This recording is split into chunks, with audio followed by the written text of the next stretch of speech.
Bien, jóvenes, hoy día vamos a hablar sobre el metabolismo de los hidratos de carbono y cómo se produce, ¿no?, la formación del ATP.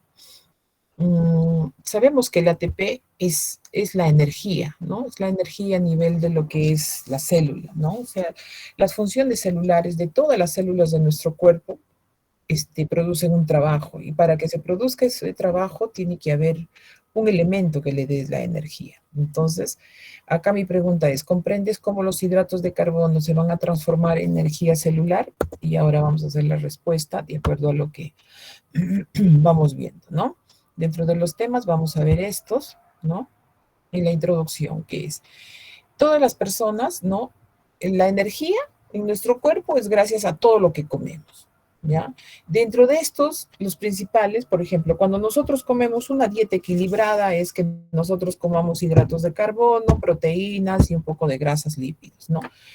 Y gracias a, digamos, a los hidratos de carbono es donde se colecciona la mayor parte de la energía. Por eso es que cuando nosotros, por ejemplo, consumimos hidratos de carbono y vamos a necesitar la energía a nivel de las células para nuestras funciones celulares de todo el cuerpo, del cerebro, corazón, hígado, etcétera, etcétera, etcétera, ¿no? Van a ser la primera fuente de energía va a ser extraída de todo lo que son los hidratos de carbono. ¿Ya? Si es que no hay esa energía, nuestras funciones celulares se deterioran, no podrían existir, ¿no? Entonces, los hidratos de carbono finalmente van a tener una ruta que va a ser la formación de glucosa.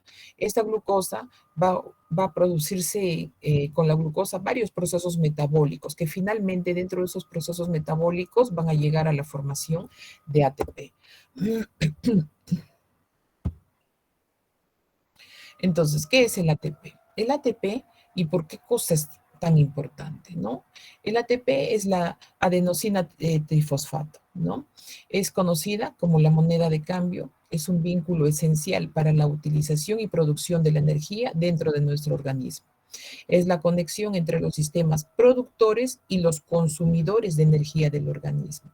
¿Qué va a pasar? Cuando nosotros vamos a formar ATP, esta va a ocurrir, el ADP, que normalmente está dentro de la célula, va a adquirir un fosfato más. Se va a formar este ADP, este ATP, ¿no? Y este fosfato va a ser gracias a toda la oxidación que va a ocurrir de los hidratos de carbono primero. Cuando no hay hidratos de carbono ya se usan los lípidos, ¿no? Y finalmente ya los aminoácidos de las proteínas. La cuestión es de que todo esto, toda esta formación de ATP jóvenes ya va a ser útil para qué?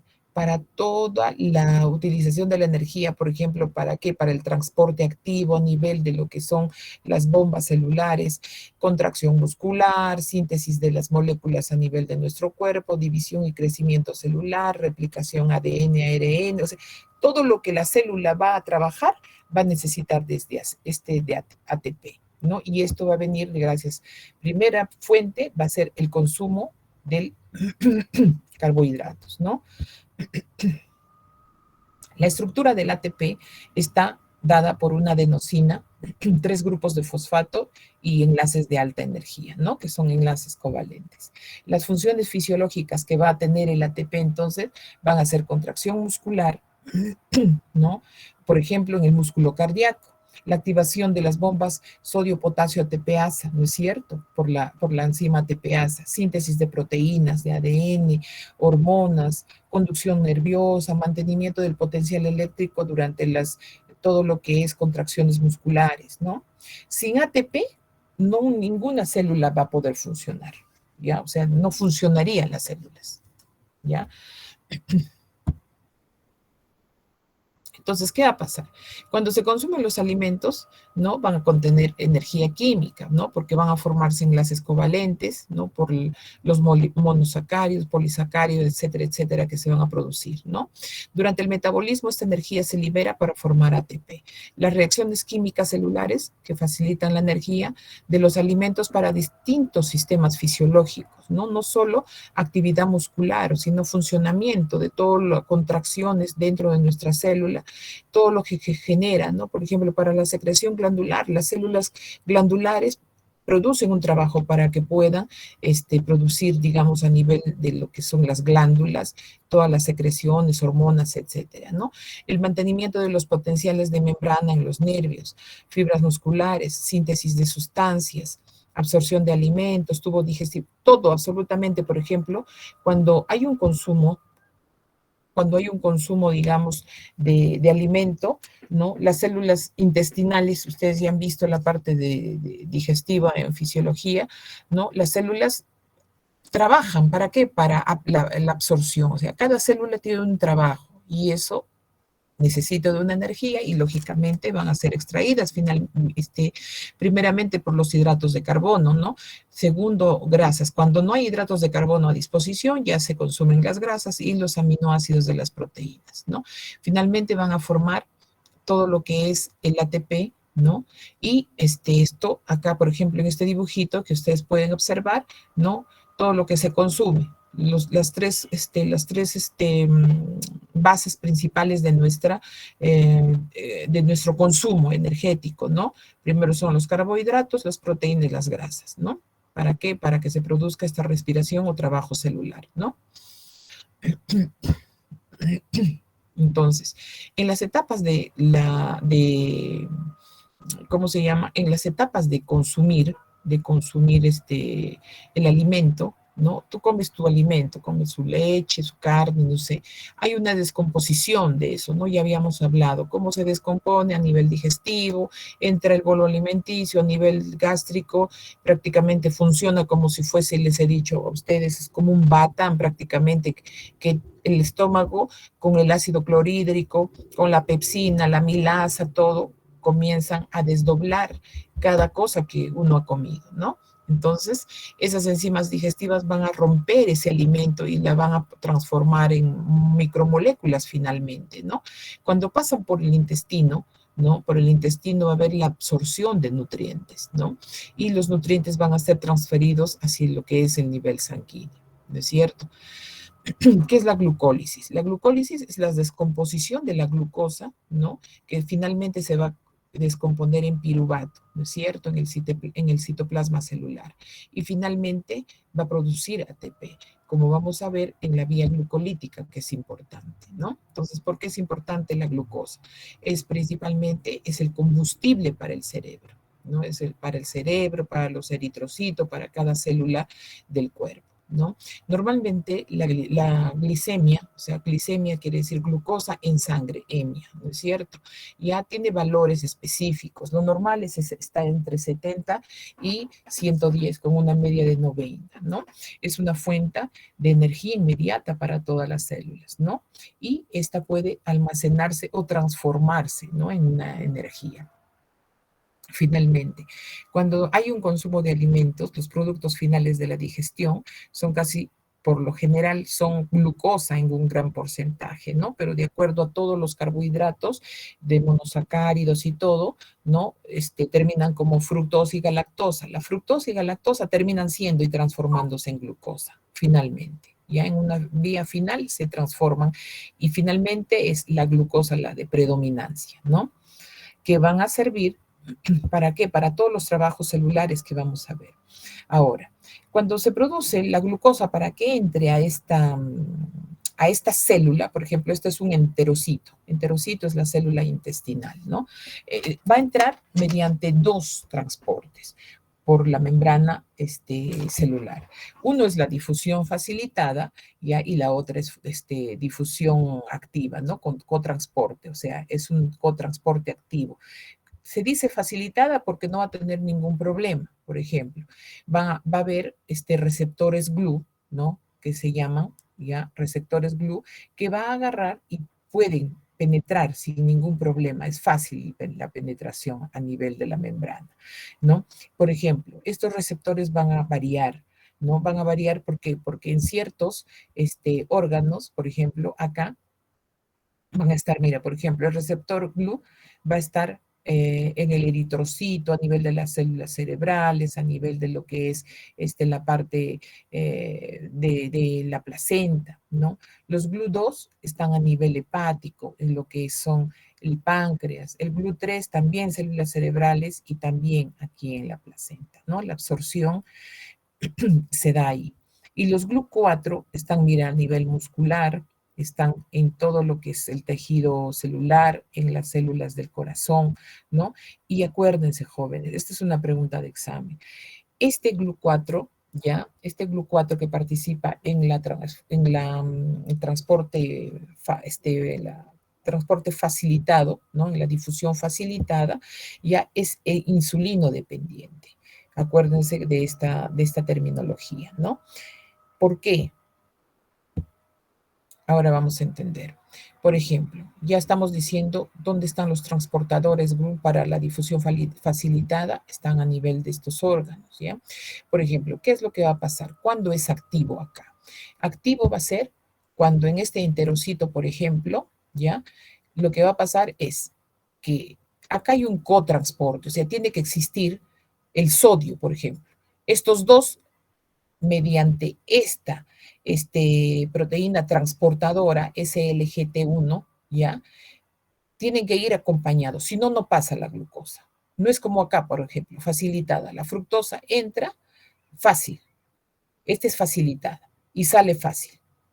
Este GLU2 también es fácil, ¿entiendes? O sea, acá la fructosa no tiene, va solita, penetra al enterocito y del enterocito se va al vaso sanguíneo. En cambio acá, ¿cómo entra la glucosa? La glucosa entra al enterocito, pero acompañado del sodio. Después, esa fracción de glucosa, mediante el transporte facilitado, ya se va por esta proteína GLU2, se va al vaso sanguíneo. Y este sodio, ¿no? Junto con estos dos sodios, junto con otro sodio que hay dentro del enterocito, ya va y se arma ¿para qué? Para hacer como un potencial de bomba. ¿Por qué? Porque estos tres sodios se pasan al vaso sanguíneo y dos sodios entran. Esta es la bomba sodio-potasio, jóvenes. O sea, cuando sale los tres sodios a la vía vascular, ¿no? Y de ahí meten dos potasios, o sea, para darle equilibrio. La bomba sodio-potasio busca un equilibrio, que haya un equilibrio. ¿Por qué?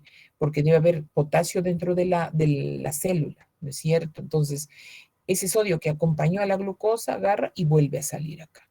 En cambio, acá, este es el modelo de una difusión, un contraxporte activo. ¿Por qué? Porque necesita que alguien lo acompañe. ¿Ya? Y finalmente cuando pasa acá, pasa facilitado. En cambio acá, pasa fácil por esta proteína GLUT5, penetra la fructuosa y finalmente se va igual fácil al vaso sanguíneo. ¿Ya? O sea, esos son los medios de transporte de la glucosa a través de la membrana celular, ¿no? Lo mismo acá.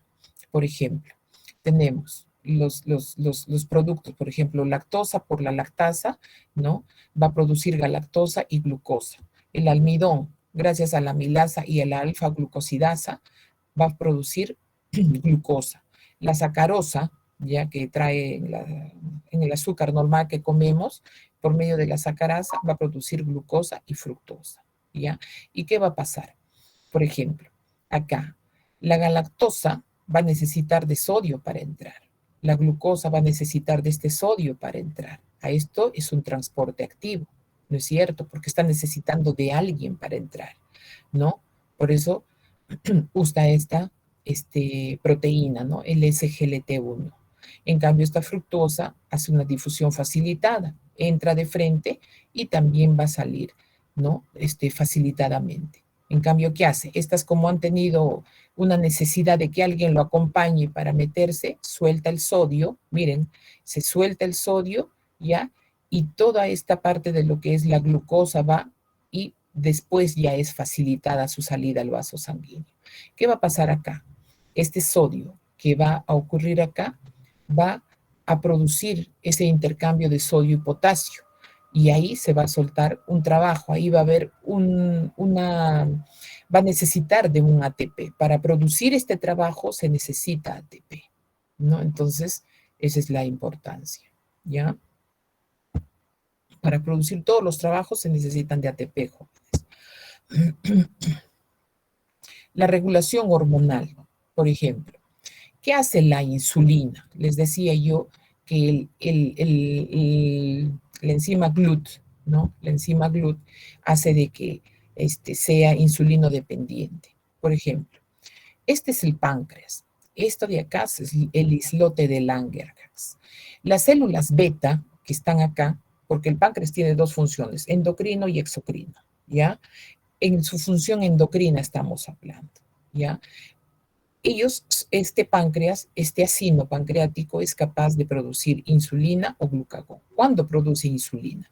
Insulina dice hipoglicemiante, o sea, cuando siente, ¿ya? ¿Cuándo se produce? Cuando siente que hay cantidad de azúcar en el vaso sanguíneo, ¿ya? Y ese azúcar tiene que entrar dentro de la célula, ¿entiendes?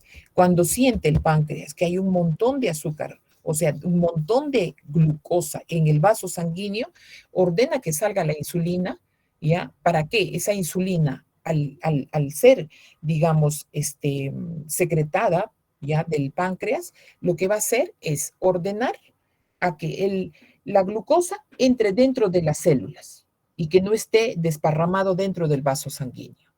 Entonces, ¿a quién va a ordenar esta insulina? Al GLUT4, pues, al GLUT4 que estábamos viendo acá, por eso es que es insulino dependiente, ¿ya? Entonces, el GLUT4, por ejemplo, normalmente la glucosa, cómo va a obedecer a esto?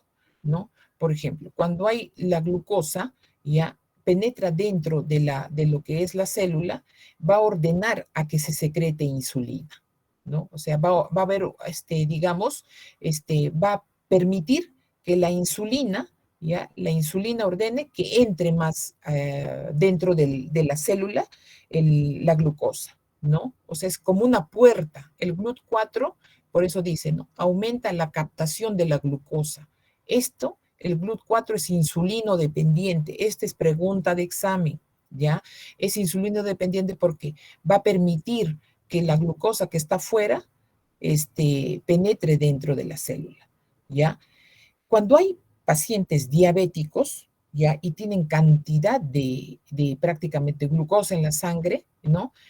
Hay por qué, es porque el diabético es porque no puede segregar insulina, no le hace caso el páncreas, no quiere obedecer. Entonces, por eso es de que son insulino dependientes. ¿Por qué? Para lograr de que la glucosa entre dentro de la célula y haga su trabajo. Ya, eso no deben olvidar. Ya, en cambio, cuando hay poco, escuchen bien, cuando hay poca, digamos, mi cuerpo siente que hay poca glucosa en mi sangre, ¿ya? Estas células, células del páncreas, las células alfa, ¿ya? Las células alfa, estas de acá, van a segregar glucagón. ¿Para qué? Para ordenar de que debo tener ya más azúcar en mi sangre, más glucosa en mi sangre. Pero vamos a ver, nosotros tenemos almacenado nuestra glucosa en los músculos y en el hígado, ¿ya? Cuando están almacenados ahí. Los de los músculos es difícil que salga esa glucosa. El glucógeno no puede salir de ahí, solo del hígado. El hígado sí tiene como una libertad prácticamente para transformar ese glucógeno en glucosa y después que salga al vaso a la circulación. ¿Ya? Entonces, a esta hormona se le conoce como hiperglicemiante, ¿ya? O sea, va a hacer lo posible de que la glucosa llegue a un valor regular dentro del vaso sanguíneo, ¿ya? Importante porque nosotros no podemos vivir con menos de 70, 60, nos morimos. Cuando hay pacientes que hacen hipoglicemia, al toque nosotros le mandamos dextrosa. ¿Por qué? Porque si tiene una dextrosa baja, yo ya sé ahora que mis funciones celulares no van a estar bien. ¿Entiende? ¿Ya? Y tampoco sirve de que sea mucho la glucosa, que sea mucho, ¿no es cierto? Un exceso de glucosa no es saludable, no puede trabajar, ¿no? El cuerpo, ¿ya? Perdón, las células. Perdón. ¿Ya? Entonces acuérdense, por eso es que es importante, jóvenes, ¿ya? De que se acuerden de esta parte de lo que hace la insulina, ¿ya? Acá en este dibujito, por ejemplo, lo que estamos viendo es, ¿no? El receptor GLU4 es el que hace que permita, digamos, que se una, ¿no? A la membrana lo que es la insulina, es insulino dependiente, que va a autorizar que esta glucosa que está en cantidad entre hacia la célula, ¿no? Por eso es hipoglicemiante, o sea, le va a ordenar, ¿sabes qué? Entra a la célula porque la célula va a trabajar, necesita energía, las funciones celulares del resto de todas las del cuerpo necesitan trabajo, ¿no? Ahora, ¿qué va a pasar? La glucosa dentro de la célula. Inmediatamente después que la glucosa va a entrar a la célula, se va a combinar con un radical fosfato. ¿Gracias a qué enzima? A la glucosinasa, ¿no? La glucosinasa si está en el hígado o a la exocinasa si está en el resto de las células del cuerpo. Y se van a convertir en qué, ¿ya? ¿En qué?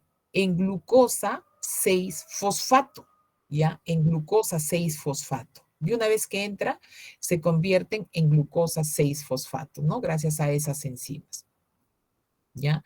Ahora, de esta manera, de esta glucosa 6-fosfato, ¿ya? Ya no van a salir, no es fácil que se escape la glucosa afuera, no es fácil que salga. ¿Ya? Es un proceso en el resto de las células, menos en el hígado, ¿ya? Un proceso irreversible que se escape la glucosa, ¿ya? Excepto en las células hepáticas, ¿ya? Ya que tiene que, dice, tiene una enzima llamada glucofosfatasa. Esa glucofosfatasa sí permite que las células hepáticas, cuando sientan que no hay glucosa en algunas células y tienen la necesidad, salgan de los depósitos de las células hepáticas, ¿ya? Pero cuando ya se convierte la glucosa en 6-fosfato en el resto de las células es bastante difícil y es un proceso de irreversibilidad, que no sale, no se escapa así nomás. Acá les he puesto un poquito para que lean sobre qué significa cada concepto, ¿ya? Y entonces, las células musculares y hepáticas son las que pueden almacenar la glucosa. ¿En forma de qué? De glucógeno. ¿Mediante qué procesos? Que se llaman la glucogenia o glucogénesis, ¿no? Glucogenia o glucogénesis. ¿Qué va a pasar? Va a pasar de que se van a formar la glucosa 6-fosfato, puede convertirse en glucosa 1-fosfato, ¿no es cierto? Después se convierte en uridina difosfato y se deposita como glucógeno, ¿ya?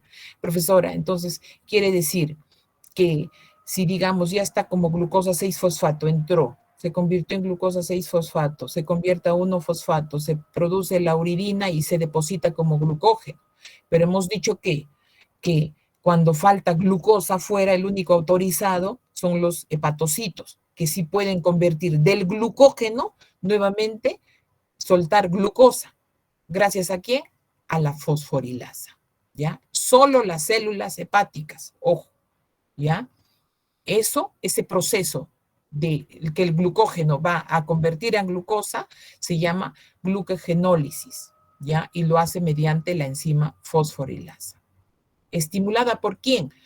Por la hormona adrenalina de la suprarrenal y el glucagón del páncreas. Les había dicho yo, el glucagón cuando siente que está baja el azúcar a nivel sanguíneo, porque no hay qué cosa entre a cada célula, ya le va a ordenar por medio hormonal, no, no tengo azúcar en mi sangre, entonces por medio hormonal va a decir al hígado, ¿no? Que regálame pues un poquito de glucosa, ¿no? Entonces, este glucógeno sí se puede revertir, ¿ya? Sí se puede revertir.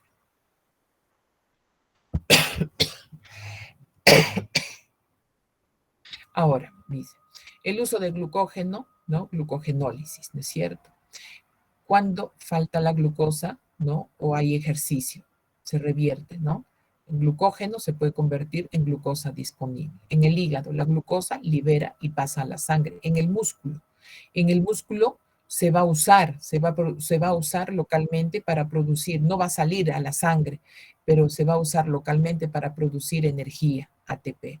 Acá les he puesto un conceptito para que puedan ver bien y ver dónde se produce qué cosa, porque a veces el término glucólisis, glucogenólisis, hasta yo misma me confundo, ¿no? Vamos a leer un poco. La glucogenólisis y la glucólisis son dos procesos metabólicos que están relacionados, pero son diferentes, jóvenes, ¿ya? Están relacionados, ¿ya? Con el procesos metabólicos relacionados con el metabolismo de los carbohidratos, pero tienen objetivos y mecanismos diferentes. La glucogenólisis, ¿ya? O sea, el paso de glucógeno a glucosa, ¿ya? La glucogenólisis es el proceso por el cual se descompone el glucógeno a un polisacárido, ¿no? Almacenado en el hígado y los músculos, y se va a convertir en glucosa 1-fosfato. La glucogenólisis es un proceso importante. ¿Para qué? Para mantener tus niveles de glucosa en sangre, ¿ya? Durante un periodo de ayuno o ejercicio intenso, ¿ya? ¿Cuál es el objetivo? De descomponer el glucógeno en una glucosa 1-fosfato para liberarlo a la sangre. ¿Dónde está? ¿Dónde se produce la glucogenólisis? En el hígado y en los músculos, ¿ya? ¿Por medio de qué enzimas? La glucógeno fosforilasa y la fosfoglucomutasa, ¿no? Ahora, ¿qué cosa es la glucólisis? La glucólisis es un proceso por el cual se convierte la glucosa en piruvato y que va a generar ATP y NAD. La glucólisis es un proceso a nivel de la célula, ¿ya? Es a nivel de la célula. Mientras es del hígado a la sangre, es dentro de la célula, ¿ya? Por el cual va a convertir la glucosa en piruvato, generando ATP y NAD. La glucólisis es un proceso fundamental para la producción de energía a nivel celular. ¿Cuál es su objetivo? Convertir la glucosa en piruvato para producir energía, para hacer toda la cascada de la vía glucolítica de la cual vamos a hablar. Toda esta glucólisis se va a producir a nivel del citoplasma celular. ¿Qué enzimas claves van a trabajar ahí? La exoquinasa, la fosfofructoquinasa, la virubatoquinasa. Diferencias claves. Mientras que la glucogenólisis utiliza el glucógeno como sustrato, la glucólisis utiliza la glucosa. Eso se tienen que acordar. El objetivo de la glucogenólisis tiene como objetivo liberar glucosa a la sangre, mientras que la glucólisis tiene el objetivo de producir la energía ATP, ¿ya? ¿Dónde ocurre? Ya sabemos, glucogenólisis, hígado y músculos, ¿no? ¿Ya? Mientras que la glucólisis, citoplasma de la célula, ¿sí? En resumen, la glucogenólisis y glucólisis, dos procesos metabólicos, pero diferentes, que van a estar relacionados con el metabolismo de los carbohidratos. La glucogenólisis es importante para mantener mis niveles de glucosa en sangre, mientras que mi glucólisis es importante para mi energía celular, ¿ya? Entonces, se lo pongo esto como para que ustedes puedan acordarse, jóvenes, porque en realidad, si ustedes han leído el libro, hay que leer varias veces, ¿no? Ya, este proceso de glucogenólisis está mediado por quién? Por la adrenalina que les decía de las glándulas suprarrenales y del glucagón. Son hormonas que prácticamente por vía sanguínea comunican al hígado diciendo no hay azúcar en la sangre, no hay glucosa. Entonces, el hígado es el único, los hepatocitos que van a ser voluntariosos de agarrar y producir, ¿no? El glucógeno va a producirse una glucogenólisis, ¿ya? Y acá, ¿no? Acá está toda la secuencia de la que acabamos de hablar. Disculpen, jóvenes, estoy con la garganta que me late. Entonces, la glucólisis es la vía principal para obtener el ATP. La glucólisis es la ruta metabólica donde la glucosa se convierte en piruvato, generando energía, ¿ya? ¿Qué características? Ocurre en el citoplasma, puede ocurrir con o sin oxígeno, ¿no? Y es la vía más rápida cuando es, por ejemplo, más rápida de obtención de ATP. Extraordinario es que siempre ocurra con oxígeno, pero cuando hay necesidad lo puede hacer sin oxígeno, ¿no es cierto?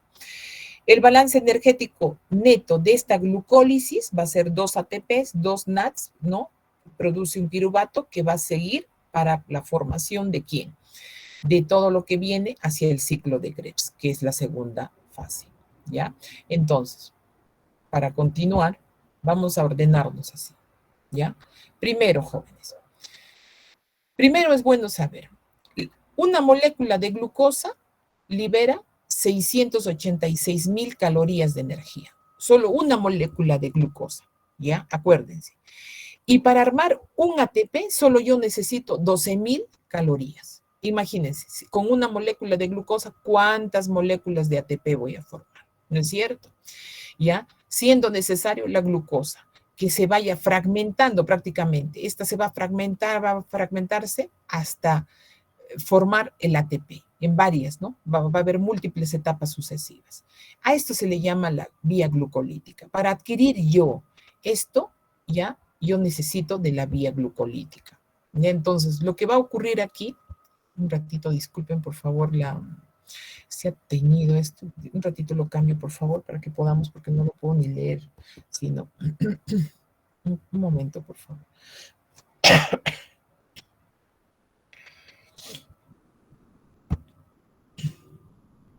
Un momento.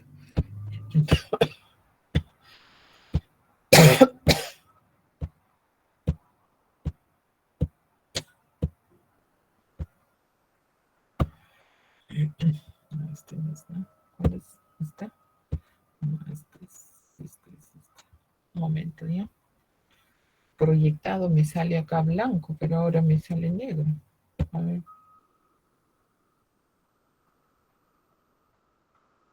Ay, ay, ay, ay. Un momento, ¿ya?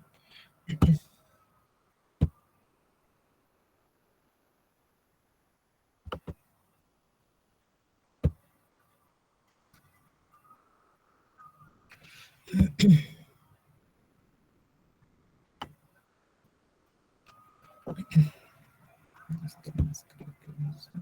Ya.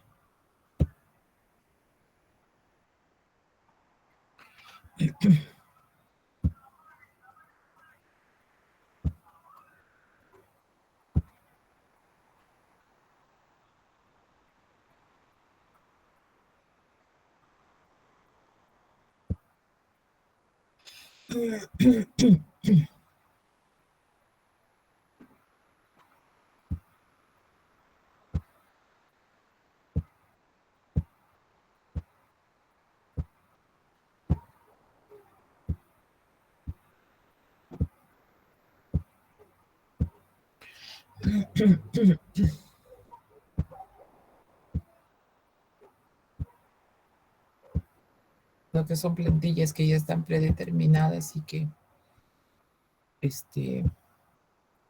se cambian ahí. Entonces, esto, ¿no? ¿Qué va a ocurrir? Para ocurrir todo esto, digamos, ya, para que haya esta transformación de ATP o la formación de ATP, existen dos vías. Una es la vía glucolítica y otra es la vía pentosa. En realidad, la vía pentosa es casi ya exclusiva, casi para ácidos grasos, para formar ATP. Lo más importante es la vía glucolítica. Tiene tres pasos principales. Lo primero, la primera fase es la glucólisis, ¿ya? La glucólisis se produce en 10 reacciones sucesivas, ¿ya? Que van a partir la molécula de glucosa en dos moléculas de ácido pirúvico. O sea, bien, se parten la molécula de la glucosa en esta vía de la glucólisis. Estamos hablando de la primera fase de la vía glucolítica. Parte esta molécula de glucosa ya en dos y forma finalmente dos ácidos pirúvicos. ¿Ya? Durante todos estos 10 cambios que hay, ¿ya? Va a haber producción de 2 ATP, ¿dónde? En esta fase, 1,3 ácido difosfoglicérico, 3 ácido fosfoglicérico. Va a producirse 2 ATPs. Después, en esta fase de ácido fosfoenol pirúvico y ácido pirúvico, también va a haber producción de 2 ATPs. En realidad, hasta aquí se han producido 4 ATPs. Pero ¿qué pasa? Como son 10 cambios de esta vía glucolítica, ya se van a usar 2 ATPs acá.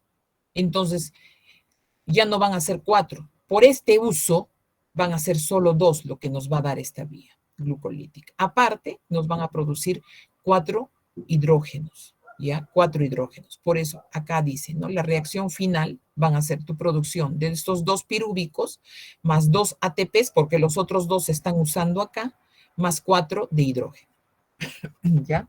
Ese es en la, en la vía glucolítica, jóvenes. Por eso es que dice, ¿no? Se producen 10 reacciones sucesivas en esta fase. Y finalmente hay 2 ácidos pirúvicos. ¿No? En los estadios mencionados, ¿no? Se van a consumir, van a producirse 4 ATPs, pero como vamos a usar 2, ¿en cuándo? Cuando hay esta fase de glucosa, la conversión de glucosa, ¿no? A glucosa 6-fosfato y de fructosa a fructosa 1,6-fosfato. Entonces, acá se van a utilizar 2 y nos vamos a quedar con 2 nada más, ¿ya? Entonces, en este proceso se van a usar 2, ¿no? Y formar, digamos, una ganancia neta, ¿no? Van a ser 2 ATPs por cada molécula de la glucosa y 4 hidrógenos, más 2 pirúvicos, ¿ya? Hasta ahí es esta vía glucolítica, que es la primera fase, acuérdense, es la primera fase, ¿ya? Para antes de pasar al ciclo de Krebs, que es la segunda fase, ¿ya?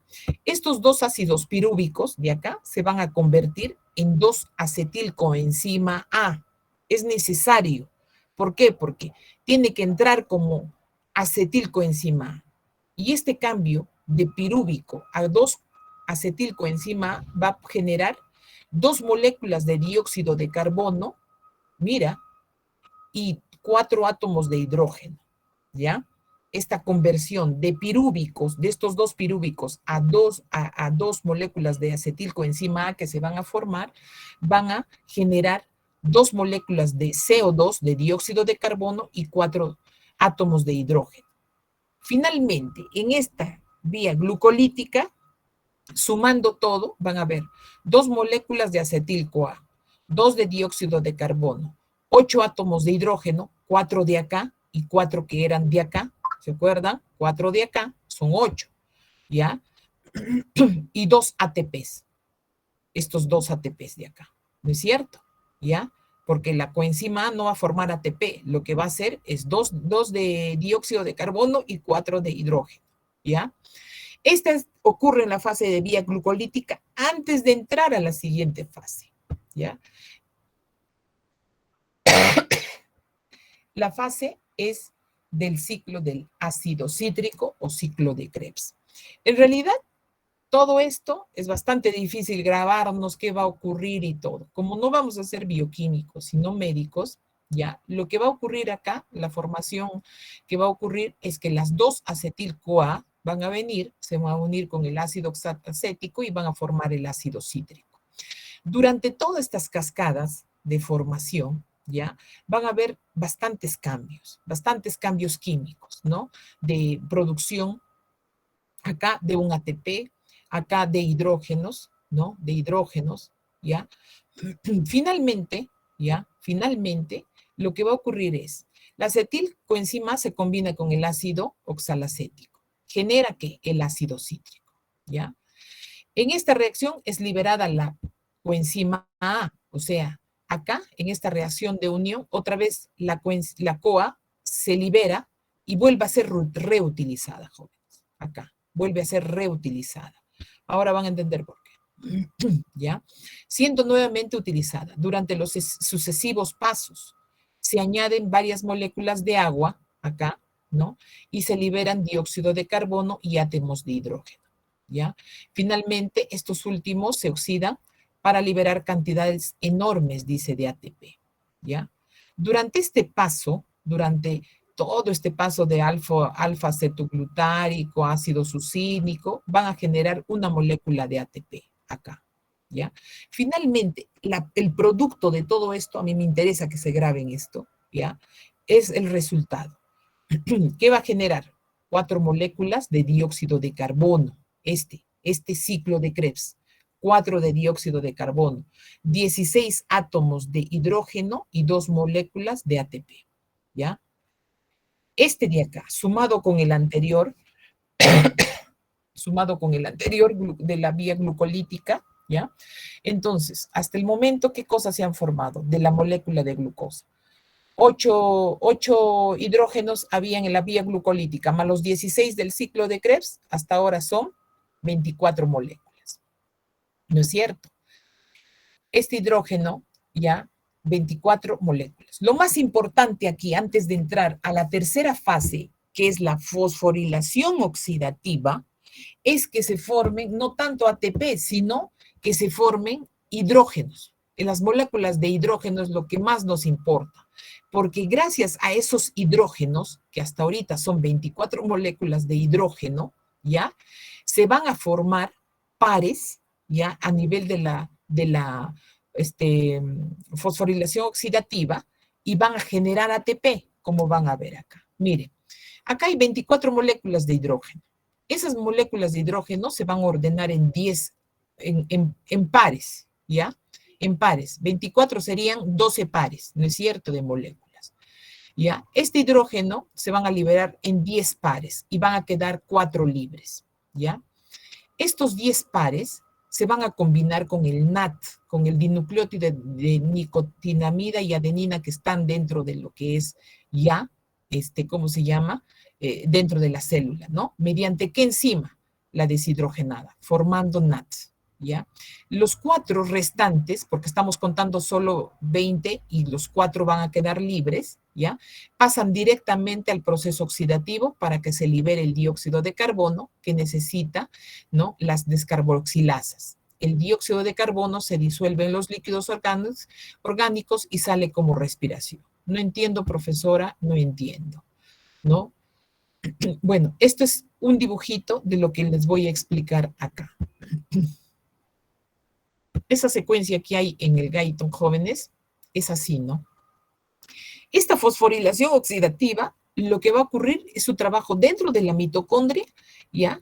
Dentro de la mitocondria, ya no dentro del citoplasma celular, sino dentro de la mitocondria, ¿ya?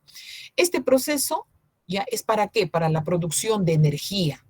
¿Se acuerdan que estoy diciendo que van a haber 20 pares de hidrógenos, ¿ya? Esos 20 hidrógenos van a generar cantidad de ATPs acá. Porque mira, hasta ahora, ¿ya? Solo han generado unos cuantos ATPs, la vía de la glicólisis, la vía de la parte de lo que es el ciclo de Krebs. Donde va a haber más producción de ATP va a ser en esta fase donde hay oxígeno oxidativo, ¿ya? En esta fase donde hay oxígeno. Entonces, dice, el proceso fundamental para la producción de energía de ATP inicia con ¿qué? Con la liberación del átomo del hidrógeno a partir del NAT. Liberando, o sea, este NAT, ¿ya? Va a liberar un hidrógeno, ¿ya? Va a liberar un hidrógeno. Y al liberar, ¿ya? Al liberar, lo que va a ocurrir, este NAT se va a separar. Este hidrógeno, ¿ya? Se va a unir con un par también de hidrógeno, ¿no? Porque caminan de pares, pues, ¿no? Y va a formar aquí, gracias a lo que va a venir de acá, una molécula de agua. Pero vamos por acá. Este NAT ha liberado este hidrógeno y se ha quedado como NAT nomás, ¿ya? Al liberarse, ha segregado acá, hacia la membrana interna de la mitocondria, 2 electrones. Estos 2 electrones van a sufrir, ¿ya? Estos son aceptores prácticamente, ¿ya? Son aceptores de electrones. Aquí en esta membrana van a ver algunos elementos aceptores de estos 2 electrones, ¿ya? Van a entrar en toda esta cadena. ¿Cuáles son los aceptores? Las flavoproteínas, las proteínas del sulfuro de hierro, la uroquinasa, la citocromo B, la C1, la A, la A3, al final. Esta A3, ¿no? Citocromo oxidasa. ¿Ya? La cuestión es de que van a salir estos 2 electrones, ¿ya? Y por acá van a encontrar un oxígeno iónico, que es como una molécula de oxígeno a medias prácticamente, ¿no? Y se va a formar el oxígeno iónico. Se van a combinar. Finalmente acá, por ejemplo, dice, se combinan con agua. Pero en el transcurso de agarrar y combinarse con estos aceptores, los electrones, no se van a combinar por gusto. En cada fase van a ir botando, van a ir bombeando la producción de hidrógeno, hidrógeno, hidrógeno, hidrógeno, ¿ya? Durante toda esta secuencia que van a pasar. ¿Y qué va a producir? Estos hidrógenos van a volver a reingresar porque esta es la membrana externa, esta es la membrana interna, ¿no? De la mitocondria, ¿ya? Prácticamente en esta matriz, ¿ya? De la mitocondria, están siendo bombeados los hidrogeniones y gracias a la enzima ATPasa van a volver a reingresar, ¿ya? Van a volver a reingresar todos estos iones, ¿ya? Y en ese trabajo de ingreso de estos iones hidrógenos, ¿ya? Esta ATPasa va a lograr que el ADP, ¿ya? Adquiere una molécula y convierta en ATP, lo va a convertir en ATP. Y lo que te va a generar estos dos electrones, van a generar finalmente, ¿ya? Van a ser prácticamente, salen por difusión facilitada, va a ser la salida de 3 ATPs. O sea, un momentito, por favor. Sebas, escúchame, estoy en clase virtual, hijito. Dime, rapidito. Ya, hijito. ¿Te vas a la casa? ¿Dónde? Ya me mandas la ubicación, hijo, ¿ya? Ya, papito, ya. Ya, hijito, ya. Ya. Vuelve temprano a la casa.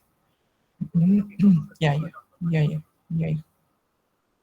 Entonces, ustedes tienen que quedarse acá con que la producción de 2 electrones van a dar 3 ATPs. Estos 2 electrones, su producto final van a ser 3 ATPs. ¿Ya? Entonces, miren, por eso es que se van a generar, ¿ya? Se van a generar grandes cantidades de lo que es ATP. Imagínense, solo en esta secuencia de 2 electrones, ¿ya? Van a generar 3 ATPs. Esto es la fosforilación oxidativa, ¿ya? O sea, donde se produce más ATP va a ser a nivel de lo que es fosforilación oxidativa, ¿ya?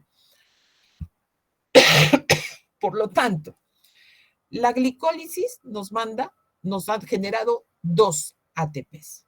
El Krebs nos ha dado 2 ATPs, ¿ya? Con 24 hidrógenos, ¿no es cierto? De esos hidrógenos, ¿ya? De esos hidrógenos se han armado de 20, o sea, los 20 han formado 10 pares, ¿no? Esos 10 pares, ¿cuánto han dado?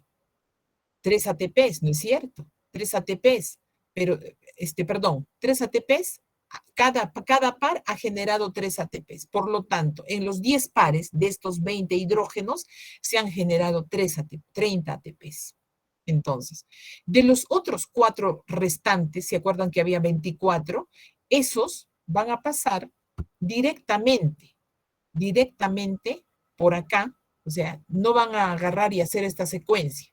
Van a agarrar esos hidrógenos, esos 4 libres, van a pasar así y van a generar ATP de frente. O sea, los 4 hidrógenos de los 24 solo hemos usado 20, de 2 en 2, ¿no? Entonces, esos 4 hidrógenos ya no hacen esta secuencia, sino pasan de frente, ¿ya?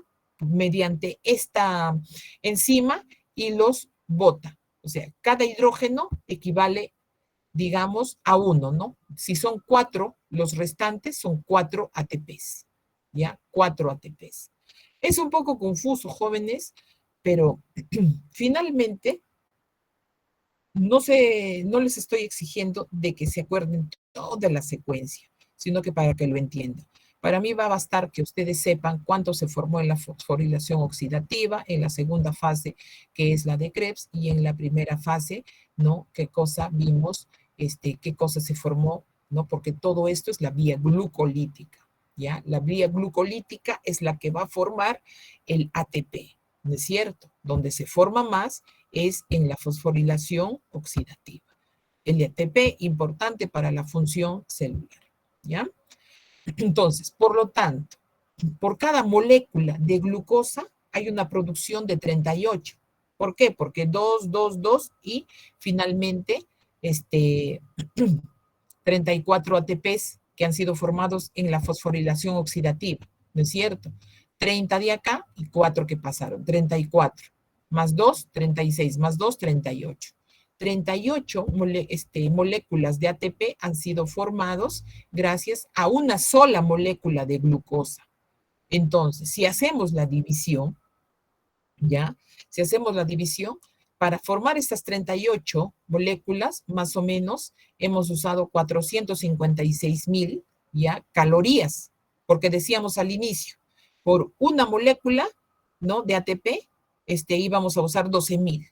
Entonces, más o menos estas son las calorías usadas para los 38 ATPs de esta molécula de glucosa, ¿ya? ¿Qué pasa, profesora, con el resto? El resto es el calor del cuerpo. Se utiliza como calor local, es el calor del cuerpo, el que mantiene nuestra termicidad, nuestro calor corporal, ¿ya? Nuestro calor corporal, ¿ya? Si hay un exceso de ATP, profesora, si hay un exceso de ATP, lo que va a hacer, se va a inhibir, o sea, tiene que inhibirse la fosfofructoquinasa. Eso es lo que va a retrasar, ¿no? Si inhibimos esta fosfofructoquinasa, va a retrasar la glicólisis, ¿no? Por el contrario, el ADP y el AMP fomentan un cambio opuesto, aumentando mucho la actividad de fosfofructoquinasa. Por otro lado, el exceso del ion citrato que se forma dentro del ciclo de Krebs ya también inhibe fuertemente la fosfofructoquinasa. O sea, es un efecto de retroalimentación. En todo las funciones corporales siempre hay un efecto de retroalimentación. Cuando hay más, tiene que haber algo menos que lo pueda inhibir y todo, ¿no? A veces la fosforilación oxidativa no dispone de oxígeno. O sea, cuando no hay oxígeno, ese oxígeno iónico, ya, o es insuficiente, ya, lo que va, por lo que se libera la gran cantidad mediante glicólisis. O sea, lo que va a ocurrir cuando no hay oxígeno, lo que va a ocurrir es de que va a haber una glicólisis, pero anaerobia. ¿Para qué? Para que forme ATP, o es el mecanismo fácil, digamos, más fácil para compensar lo que se necesita de ATP. El que activa ahí va a ser la glicólisis anaerobia, pero, ¿ya? Cuando hay un exceso de ácido piruvico o de hidrógeno unido al NAD, hacen que reaccionen entre sí para formar ácido láctico, difundiendo fácilmente fuera de las células y hacia los líquidos extracelulares. Cuando se dispone de oxígeno, el ácido láctico se va nuevamente a revertir. ¿Qué es lo que quiere decir? Cuando hay un paciente que no respira, que le falta oxígeno, que tiene una enfermedad pulmonar, ¿ya? Y muchas veces no hay oxígeno para que se produzca, porque la fosforilación oxidativa sí o sí tiene que funcionar con oxígeno, ¿ya? Entonces, ¿qué va a hacer? Va a producirse el ácido láctico, ¿entiende? ¿Ya? El ácido láctico, ¿ya? Entonces ahí es cuando ustedes van a ver en un AGA, ¿no? Ácido láctico alto. ¿Por qué? Porque lo que está ocurriendo es que no hay oxígeno, ¿entiende? No hay oxígeno, ¿ya? ¿Por qué? Porque el ácido pirúvico, o sea, de la vía glucolítica nomás va a pasar y se va a formar bastante ácido pirúvico. Y lo que esto está diciendo, ¿no? Como no va a ocurrir la oxidación, perdón, la fosforilación oxidativa, se va a formar por medio de la glicólisis nomás el ATP. Y lo que va a ocurrir, como va a haber bastante glicólisis, va a seguir formando ácido pirúvico, pirúvico, pirúvico. ¿Para qué? ¿No? Con la intención de que haya fosforilación oxidativa, pero como no hay, ¿ya? ¿Qué cosa dice acá? Dice, cuando hay un exceso de ácido pirúvico e hidrógeno unido al NAD, hacen que reaccionen entre sí y forman el ácido láctico. Este ácido láctico se difunde fuera de las células hacia los líquidos extracelulares. Por eso es de que lo podemos percibir en el AGA, ¿no? Y ya cuando digamos, ese paciente se oxigena, va mejorando su función respiratoria, todo, cuando se oxigena, el ácido láctico se va a reconvertir otra vez en glucosa, o sea, va a volver a ser glucosa. O sea, se va a, prácticamente, nuevamente va a corregirse, ¿ya? Esta vía pentosa, jóvenes, sería el segundo mecanismo para la oxidación de la glucosa. La primera es la vía glucolítica y esta sería la segunda vía glucolítica, que prácticamente ya por la liberación, digamos, ¿no? De la glucosa se libera, ¿no? Una molécula de dióxido de carbono, 4 hidrógenos con una formación de D-ribulosa, ¿no? Y estas se transforman en otros azúcares, ¿ya? Pero en realidad, esta vía glucolítica casi no se da, pero cuando ya va a transformarse los ácidos, los triglicéridos, los ácidos grasos, se activa esta vía glucolítica, perdón, pentosa, ¿ya? Entonces, todo el metabolismo de carbohidrato gira en torno a mantener, ¿qué cosa? Un flujo continuo de glucosa y de producción de ATP, ¿ya? Ahora, los órganos claves, ¿quiénes son? Hígado, páncreas, músculo, cerebro, ¿no? En realidad todos, pero esos son los principales, sobre todo el hígado, ¿no? ¿Y por qué, profesor, a mí qué me interesa? ¿Por qué me enseña esto que está difícil? Tengo que aprender ciclo de Krebs, ¿no? O por lo menos memorizarme qué cosa forma el ciclo de Krebs, cuánto forma de ATP, la fosforilación oxidativa, ¿no? Es por qué. Porque en aplicaciones clínicas, por ejemplo, no sirve para que en hipoglicemia, en las diabetes, cuando hay ejercicio intenso, ¿no? Se necesita bastante trabajo. Y si no hay, digamos, una buena oxigenación, ya el cuerpo agarra y hace una glicólisis anaerobia, o sea, y se acumula el ácido láctico, o sea, el lactato al final. ¿No es cierto? Digamos, no solo ejercicio intenso, una enfermedad respiratoria, lo que les estoy diciendo, como no hay oxígeno, no pasa a la fosforilación oxidativa, sino queda en la glucólisis anaerobia, porque me dice, la glicólisis puede formar ATP, pero es mínimo, ¿no es cierto? Entonces, es prácticamente como algo de salvataje, ¿no? Como no hay oxígeno, va a activar la glicólisis que va a ser anaerobia, ¿ya? Pero esta glicólisis, si es anaerobia, va a haber acúmulo de lactato. Si es aerobia, ¿ya? Si es aerobia, va a ser toda la secuencia de pasar al ciclo de Krebs, va a ser toda la secuencia de pasar a la fosforilación oxidativa, ¿no? Igual, por ejemplo, en el shock o en hipoxia, no hay oxígeno. Entonces, ¿cómo se va a producir ATP? Si estamos diciendo que en la fosforilación oxidativa es donde se produce la mayor cantidad de ATP, ¿no? Entonces, ¿qué cosa? ¿Hay una falla celular? Pues no. Entonces, acá también se va a activar en las primeras fases la glicólisis, ¿no? Anaerobia. Pero esto prácticamente no va a prácticamente a ayudar mucho porque es mínimo el ATP. Entonces las funciones celulares se van a ver debilitadas, apenas va a latir el corazón, apenas el pulmón va a ventilar, el cerebro van a estar limitados, ¿no? Porque no hay energía para el resto de la célula, ¿ya?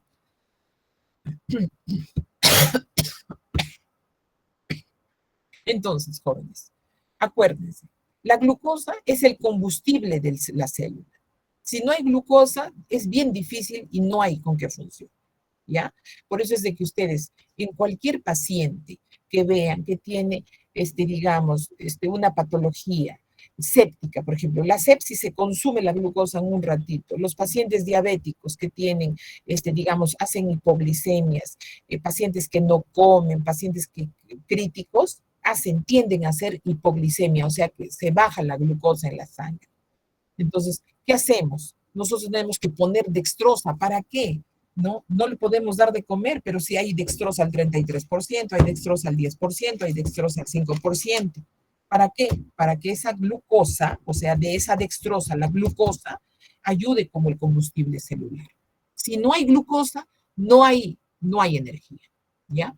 El ATP va a ser la moneda energética universal, ¿no es cierto? ¿Ya?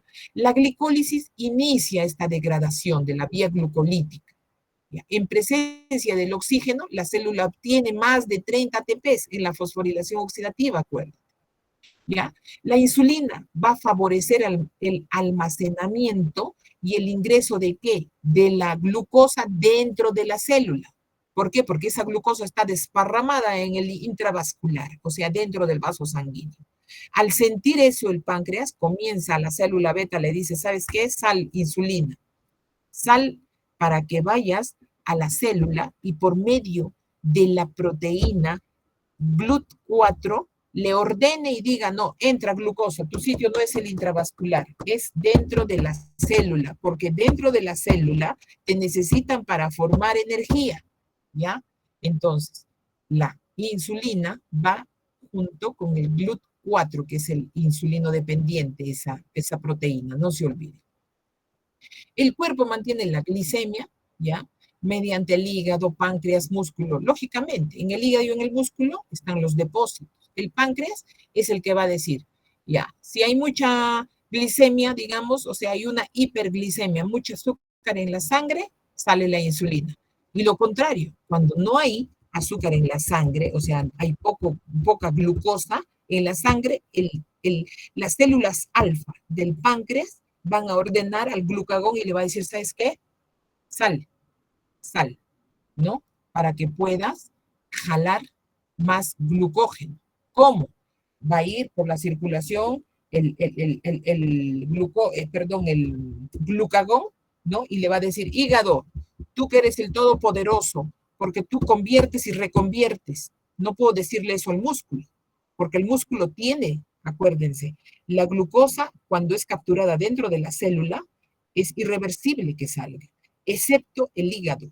El hígado sí tiene la capacidad, como está depositado el glucógeno, de convertir en glucógeno 6 y soltar glucosa. Entonces, como ha sentido, ya el páncreas ha sentido de que hay poca azúcar dentro del vaso sanguíneo, ya lo va a mandar, ¿no? A que el páncreas secrete. ¿Quién? El glucagón. El glucagón va a ir al hígado, le va a decir, por favor, dame glucosa. Y el hígado, que es el todopoderoso, le va a soltar glucosa. ¿Ya? Eso es por una cuestión hormonal, una orden hormonal. ¿Ya? Y miren, las alteraciones de cualquiera de las tres vías glucolíticas, ¿ya? Y también quizás ustedes van a ver ahora, creo que viene la vía pentosa, los ácidos grasos, cuando ya se agotan los depósitos a nivel hepático, muscular, ya entra ahí a tallar quién, la vía de las ácidos grasos triglicéridos para formar ATP, como van a ver, ¿ya? Entonces, cuando se alteran todas estas vías, ¿ya? Van a producir enfermedades metabólicas graves, ¿ya? Metabólicas graves. Bien, jóvenes, yo espero de que me hayan entendido, aunque sea un poquito. He tratado lo mejor de poder explicarles. No sé si no me han entendido. Agarren nuevamente su libro, ¿ya? Y vuelvan a repasar. Solo quería saber, no sé hasta cuándo será esta huelga, pero nosotros vamos a seguir. Yo pienso que medicina no podemos parar, desgraciadamente no los podemos acompañar y no sé, cualquier cosa deben comunicarme. ¿Alguna pregunta frente a la exposición o alguna pregunta que quieran hacer?